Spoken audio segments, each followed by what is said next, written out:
Oh, hello everybody. Welcome to lesson 3.4.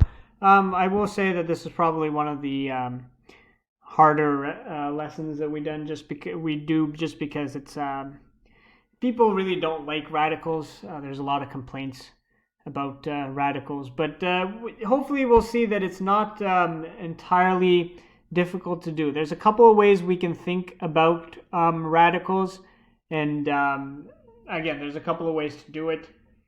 Uh, I'll go over both of those methods just in case, but you can take the one that suits you the most. And again, the idea here is that we shouldn't be. The idea is we're going to look to convert an entire radical to a mixed radical, which means we want some part of the number in a radical, but whatever we can take out of the root, we are going to try and do that. And I know that might sound confusing, but once we start practicing, and if you've looked at the answer key, it should be obvious or kind of evident what we're trying to do. And again, it's the idea that to really find the square root or the cube root or the fourth root of things, we have to use radicals. And these are just to undo or the inverse operations for squares, cubes, and to the power of 4s. Okay, so let's look at how to convert a radical from entire to mixed. And in order to do this, you have to, I'm going to say you have to memorize it, but realistically you don't have to memorize it. Well, 1 is optional, but really you have to memorize this list. 4, 9, 16, 25, 36, 49, 64, 72 is a bit extreme. 81. 81 is a bit extreme. You probably never use 81. But you have to memorize this list. And for those of you, hopefully everybody sees where I got this list from. This is 1 squared, 2 squared, 3 squared, 4 squared, 5 squared, 6 squared, etc. It would be helpful to also memorize the cubed list. So 27, 64, 125. You won't need anything past 6 cubed, I believe. Usually people realistically stop. You don't need to go past that. And again, this is the cubed list. This is 1 cubed, 2 cubed, 3 cubed, 4 cubed, 5 cubed, and 6 cubed. And the idea is the key behind how to convert this radical from entire to mixed. Because one thing that we can do with radicals is we can split the radical. So the rule that we're kind of using here is if you have a radical and you have a sum, a product or a quotient.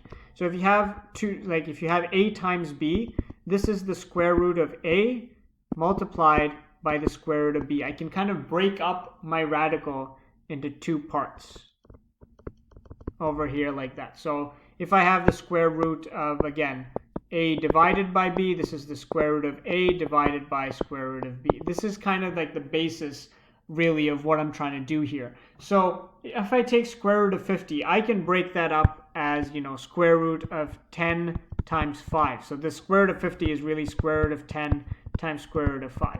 But this doesn't really help simplify anything in any way. And that is why this list comes into handy, because when I convert radicals from entire to mixed, I look for something along this list. If I'm taking the square root, I look for something along the squared list. If I'm taking the cube root, I would look for something along the cube list. I can't draw, there we go, line.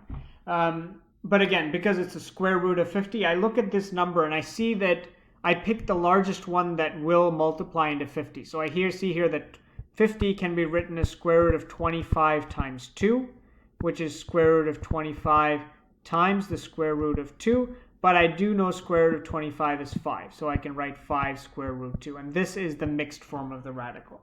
So hopefully we see what we're trying to do with this. And hopefully we see that I didn't really pick 25 out of thin air. I just looked down this list, which is the list of perfect squares, and I picked the biggest one that would go into 50. So now let's look at 45. No, 9 goes into 45, so I can rewrite this as square root of 9 times 5, which is square root of 9, times square root of 5, which is 3 square root 5. And that's how I'm doing this. 128, 64 works well. So square root of 64 times 2, square root of 64 times square root of 2, 8 root 2. 108, so I think 36 goes into 108 3 times. And again, I'm just pulling these out of my hat because I'm familiar with, these multiplications because I've done them so many times. They're very common. But you might have to do some trial and error before you actually get an answer. But again, it's not a lot of trial and error. Hopefully you just start with, it's 108, so we'll try some even numbers like 64, 36, and sooner or later you'll see. Just do 108 divided by 64 and see if you get a whole number. Square root of 36, square root of 3, 6 root 3, and these are my mixed forms of these radicals. So hopefully this is what we're doing. So the idea behind adding and subtracting radicals is that we have the same index and the same radicand. So what is that? What are the index and radicand? That means the index is like your number here. So first of all, they have to have the same radicand. That means if you cannot add square root of 2 plus square root of 3. There's no simplified version of this because the radicand is different. So they must have you have to have 5 square root 2 plus 2 square root 2 gives us 7 square root of 2, just like 5x plus 2x gives us 7x kind of thing. Also important is the index, because if you have square root of 2 plus cube root of 2, you obviously cannot add these either because the index here is a 2 and the index there is a 3, so that doesn't work. Hopefully it's common knowledge, but if you just have a square root, the automatic number there is an invisible 2 because it's the square root of something. If you don't put anything there, it's a 2. If you want to indicate the cube root or fourth root, you have to put, 3 or 4s, respectively. So let's try adding some stuff here. So this is identical almost to collecting, like terms. I have a 2 root 2 and a 5 root 2, so I'm going to combine that to give me a 7 root 2. I have a 3 root 5 minus 6 root 5 minus 3 root 5. There we go.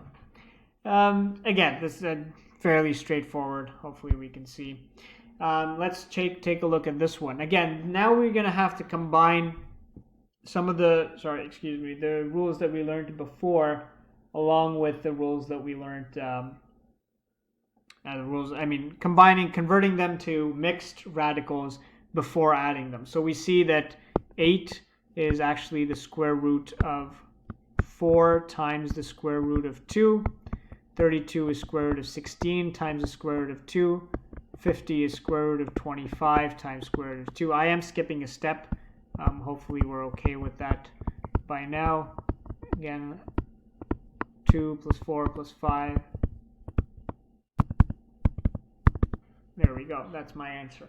And again, the key here is, again, you're picking out numbers from here that multiply perfectly to give me 8, 32, and 50. So I realized that 8 could be written as 4 times 2. 32 could be written as 16 times 2. 50 could be written as 25 times 2. So I broke up my square root of 8 into square root of 4 times square root of 2. I skipped this first step that I was writing here, and hopefully you can forgive me for that. And that's, again, how we're working towards, working with these things. So here is an interesting case. We have 5 root 8. So this is 5 times the square root of 4 times the square root of 2. Nothing changes. I still have to simplify square root of 8. It's just that there's a 5 outside of it, which isn't really affecting me in any way. 27, I see is square root of 9 times square root of 3. 2 root 12, again, there's a 2 that was already there. I'm just going to leave it there. This is square root of 4 times square root of 3 minus square root of 32 is square root of 16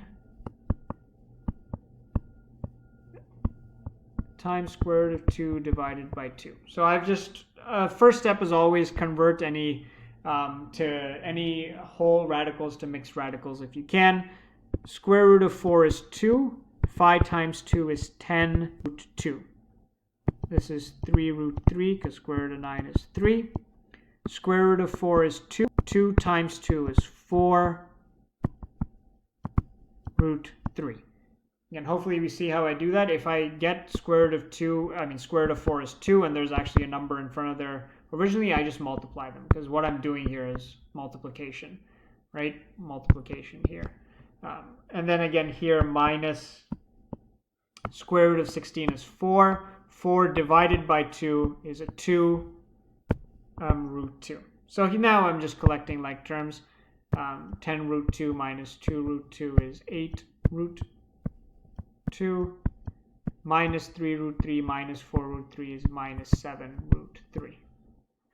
And that's that. Again, hopefully we'll see the parallels between adding, subtracting radicals and adding and subtracting, just like terms in general. It's kind of the same concept. You treat root 2 as like a variable, like an x or a y, and then you just work with that. So that's how we're going to add and subtract radicals. And now we're going to do multiplying radicals, which is a bit interesting. And this is also very similar to if we had 2x times 4y, we would just do 2 times 4 is 8, x times y is xy, except here there's going to be a bit of trickery to this, and there might be some more complications. Because, okay, we're going to do this the same way. 2 times 4 is 8 times root 3 times root 5, but I know I can combine root 3, root 5 into root 3 times 5. I'm working backwards than what I've done so far, and this is 8 root 15. And the idea here is if I cannot, so I can't take the root of 3 or the root of 5, so I combine them into one square root. This cannot be converted into a mixed radical, so I'm going to keep it as a whole radical. But sometimes it doesn't necessarily work that way. So for example, we'll see here, 3 times negative 2 is negative 6. And then square root of 8 times 32. So what is square root of 8 times 32? This is, in fact, 256, I think. And now, again, we'll look back to our list that we had, and we'll figure out, okay, what goes really into 256. So I feel like 256 is in the family of the 64s, and I was, in fact, correct. 256 divided by 64 is 4. But that means, what is the square root? Let me just take the square root of 256 and see what happens. That actually might be a perfect square in itself. Oh yeah, it's 16 squared. There we go. And again, so hopefully we're trying to take 256. If you, were like me and you're used to not thinking, even though I always say you should think at each step. If you're used to not thinking and just said square root of 64 times square root of 4, you would have in the end got the same answer, because this is negative 6 times square root of 64 is 8. Square root of 4 is 2, which is just negative 6 times 16. Which is in fact negative 96. But either way, you could have just, ideally you would have just jumped from here right to here and skipped these two steps. But the idea is, once you get a square root, you try and simplify that if you can, either by converting it to a mixed radical, or by actually, if it's a perfect square, just taking the square root of that. Here, if you cannot do either of those things, then you just leave it as it is. Where's C? Okay, let's take a look at this one. Negative 4 root 3 squared. This is fairly, you can expand this if you like. Negative 4 root 3 times negative 4 root 3. Negative 4 times negative 4 is 16. Root 3 times root 3 is actually square root of 3 times 3, which is square root of 9, which is actually just 3. So this is 48. And again, something that you should not have to do this work for is if you see square root of a times square root of a, hopefully you know that that's a, because you know that's what it means to be a square root of something. If you take the square root of 2 times the square root of 2, you're getting square root of 2 squared, which is just 2, right? Because you're undoing the inverse operations, the square root and the 2. It's like you're getting rid of them to just leave you what's inside the bracket. So hopefully we're not doing all this extra work here. We just jumped. I mean, we're not doing these 2 steps. We just jump from here to here. But again, with that, hopefully will come with practice and with time. So we'll see how we're doing there. Let's take a look at this question here. This, again, very similar to the rules of algebra. I do have to do FOIL, so 2 times 4 is 8.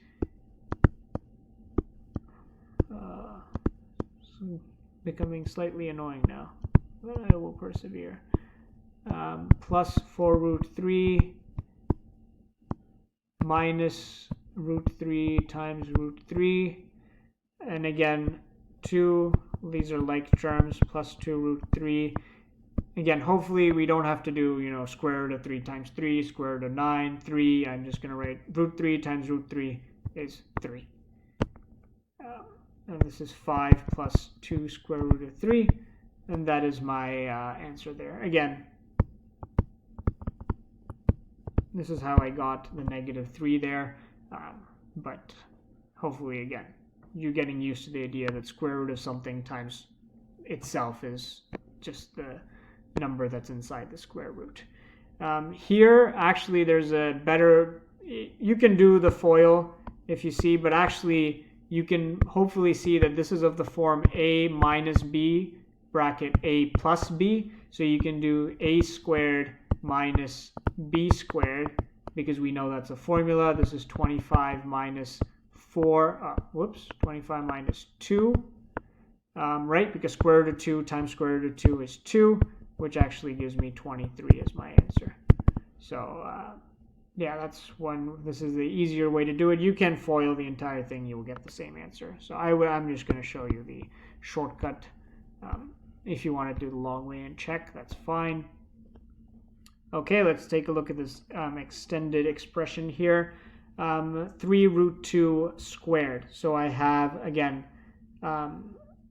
3 root 2 times 3 root 2, which is, I'll continue writing this. So here I have a square root of 5. I have to use the distributive property. So I have 2 times root 10 times root 5 minus 3 times root 5 times root 5. Here I'm going to combine these and make this 9.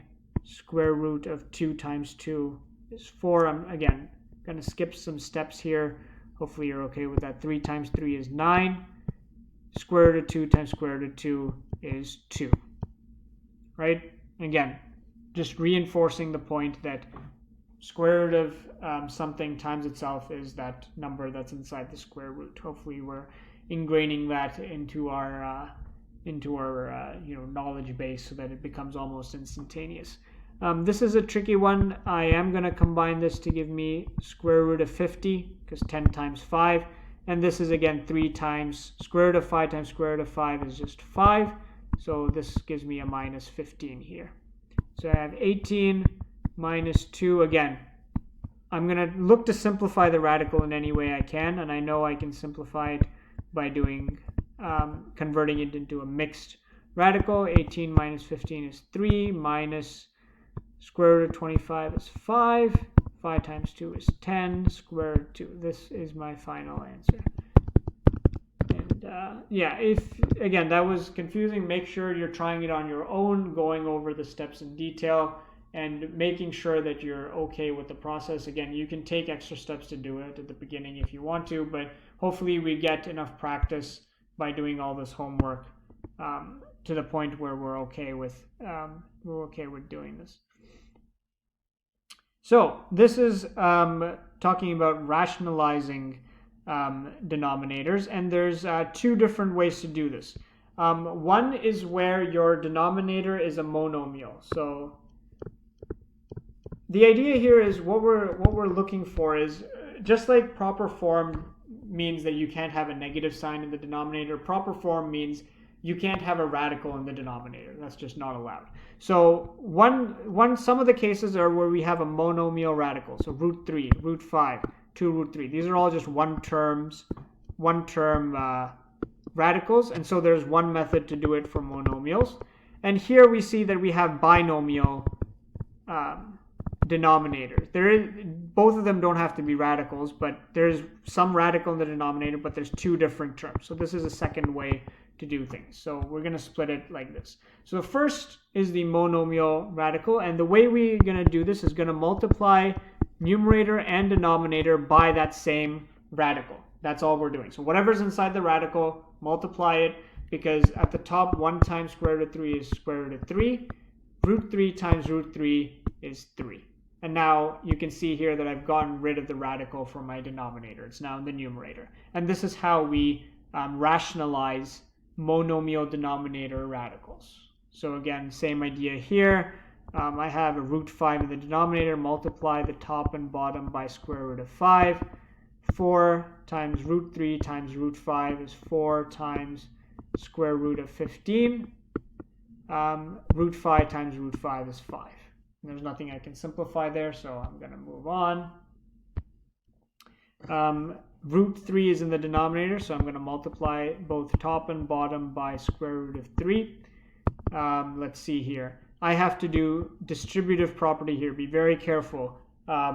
What if I'm multiplying the numerator by root 3? I have to multiply each term in the numerator by root 3. So here I have 3 root 3 plus root 2 times root 3, which is actually just root 6, but we'll write that in the next step. 2 root 2 times root 3 times root 3 is 3, so hopefully we're okay with just writing that. This is 3 root 3 plus root 6 divided by 6. I see a lot of 3's and 6's, but there's no way I can simplify this again because this root 6 is it's inside a root, so there's no way I can cancel anything. Don't cancel the 3 and the 6. You'll see that there's an addition here, and as we've hopefully learned extensively from the previous unit, you cannot cancel stuff when there is an addition. So that's that. Now we're going to talk about how to rationalize binomials, and the idea here is to rationalize binomials, we're going to multiply top and bottom so that the denominator becomes a difference of squares. So here we see we have 2 plus square root of 5.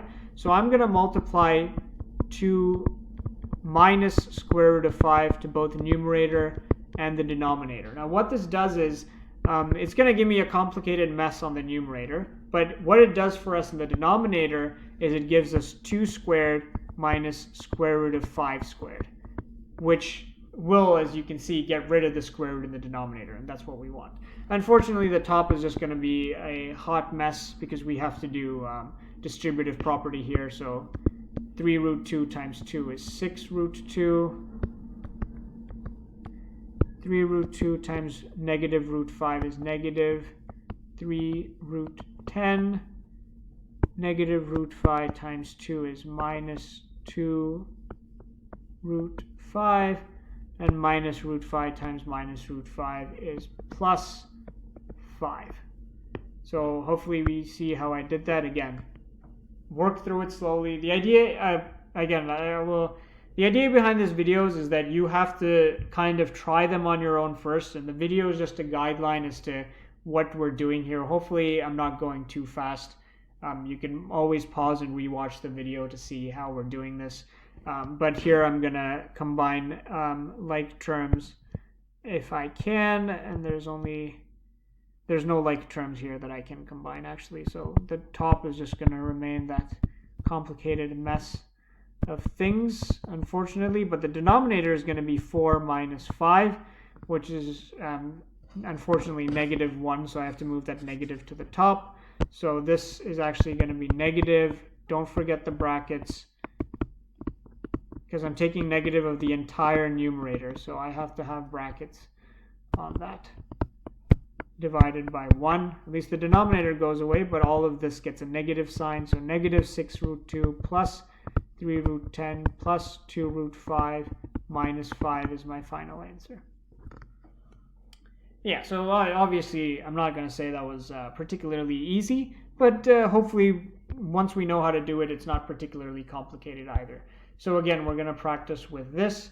The idea here is that we're going to multiply both numerator and denominator by the difference of squares part of the denominator. So I have 4 root 2 minus 5 root 3. So I'm going to multiply top and bottom by 4 root 2 plus 5 root 3. So that I get this difference of squares thing going on here. So I'm going to do the same to the top.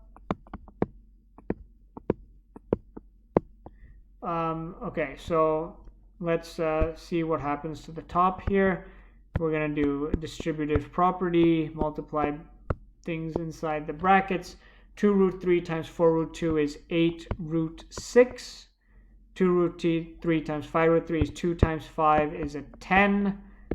Root 3 times root 3 is 3. And we are going to divide by the difference of squares. We get 4 root 2 squared minus 5 root 3 squared. A squared minus b squared. The top, there's nothing much I can do except I can actually make 10 times 3 a 30. Let's look at the bottom here. I get 4 times 4 is 16. So I'm going to do some rough work here. 4 times 4 is 16. Root 2 times root 2 is 2. So 16 times 2 here is 32. Minus 5 squared is 25. Root 3 squared is 3. So minus 75 that I get here. So this is 8 root 6 plus 30 divided by negative 43, which I can write as negative. So I'm going to try and simplify this as much as possible. Always the negative sign goes on top. I am going to factor out a 2 because I can. 4 root 6 plus 15 divided by 43. This would be a complete simplified answer for that radical. If you didn't factor out the 2, it's not incorrect. Again, because we're doing this kind of you should know that you can factor out the 2. Maybe all your assessments might be multiple choice from this point, so it's good to know that you can factor out the 2 even if you actually don't end up doing that. So let's take a quick look at the homework. I see page 167.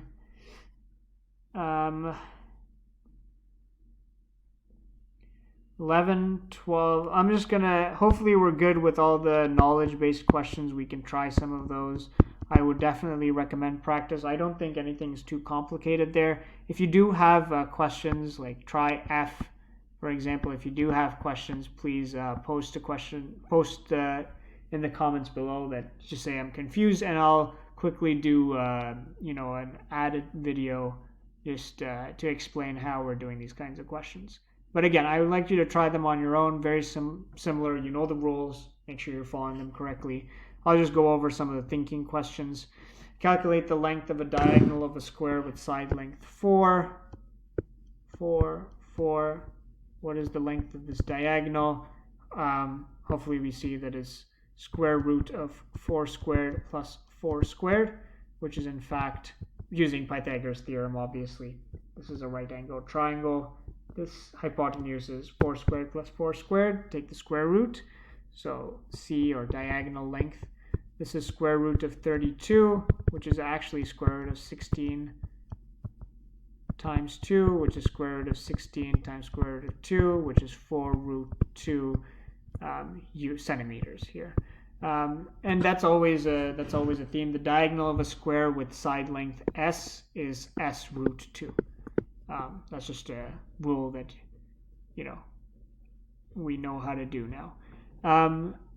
Square has an area of 450 centimeters squared. Calculate side length. Obviously, because side squared is equal to area, side equals square root of area, which is square root of 450. So let's see how we can break that up best. I believe Again, you don't have to think of it all in one shot. So I see the 45. I know that goes with the 9. So I'm going to write 9 times what's left here is a 50. But I know 50 can also, I'm going to split that.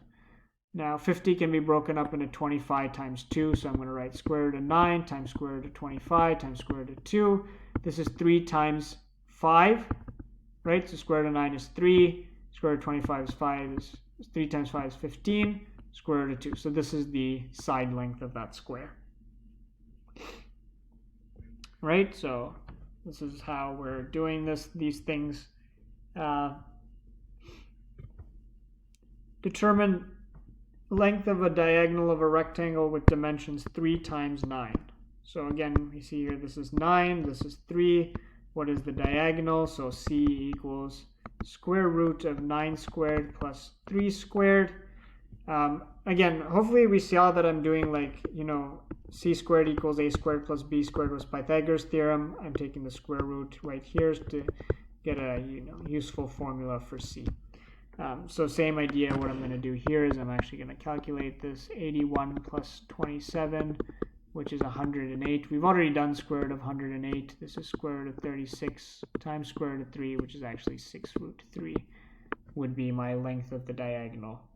Centimeters, 6 root 3 centimeters. Determine length of line segment. Hopefully we remember the length of line segment formula. The distance equals square root of y2 minus y1 squared minus x2 minus x1 squared.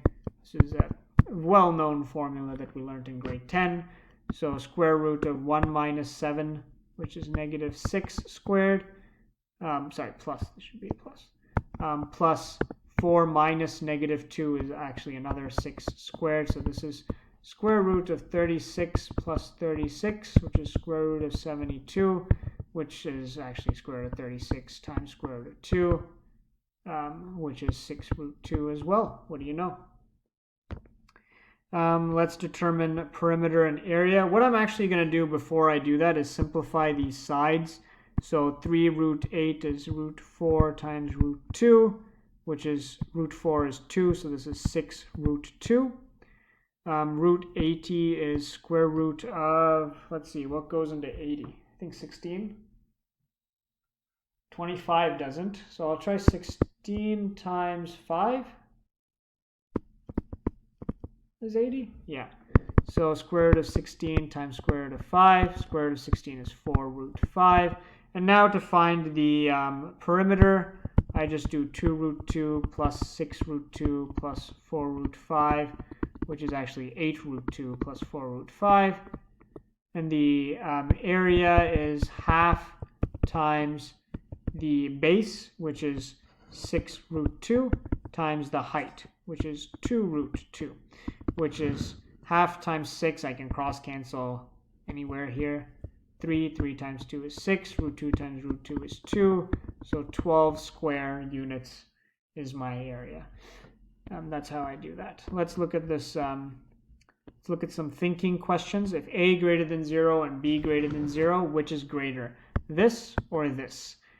So let's look at the first section here. We have square root of A plus square root of B, the whole squared, which is, as we know, square root of A plus square root of B times square root of A plus square root of B, which is square root of A squared. Square root of A times square root of A is A, plus square root of AB plus square root of AB plus B squared.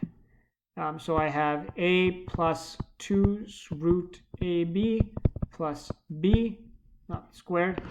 And now I'm asked which is greater, this or square root of A squared is A, square root of B squared is B. So which is greater, A plus B plus 2 square root of AB, or just A plus B? So obviously this is greater because I'm adding an extra 2 times square root of AB, which is a positive number because, A is greater than 0 and B is greater than 0. So this is greater. I'll leave question 14 out if we don't really have to think about that. Let's look at some of these extending questions. These look interesting. Square root of a cubed. So this is actually square root of a squared times a, which is square root of a squared times square root of a, which is actually a root a. So that's an important thing to know when you're taking square root of a cubed.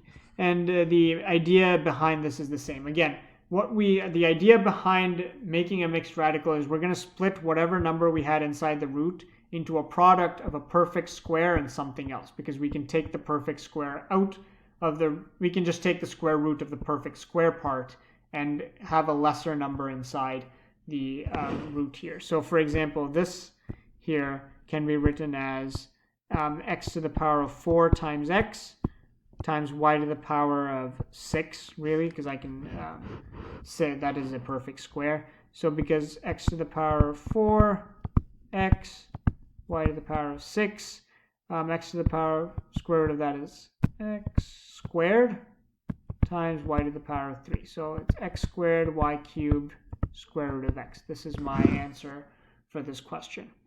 And again, this is extending, so make sure you're thinking about it. I'm just helping you out to see how we're getting these answers. And we know that any variable to an even power will be a perfect square automatically, because I can write it as, like for example, x to the 4 can be written as x to the power of 2 squared, or x to the 12 can be written as x to the power of 6 squared. So anything with an even power is automatically a perfect square. So that's where we're getting this idea from. So the same idea here, 5 root n to the power of 6, because n to the power of 6 is a perfect square. N to the power of 4 is a perfect square.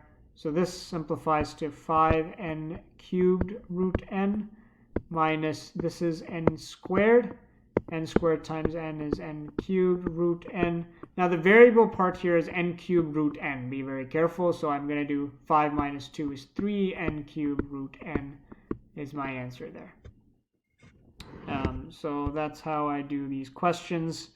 I guess I'll do D as well. This is just distributive property. Square root of PQ minus P was root P times negative root P was minus P. This was a plus 2Q. Root Q times root Q is Q. And this gave me minus 2 square root of PQ. So combining like terms here, I get 2Q minus P minus root PQ. And that is my final answer. These look kind of more complicated than they initially seem. 4096. I don't even know if that is a perfect square. It is a perfect square. So I don't see what's complicated about this.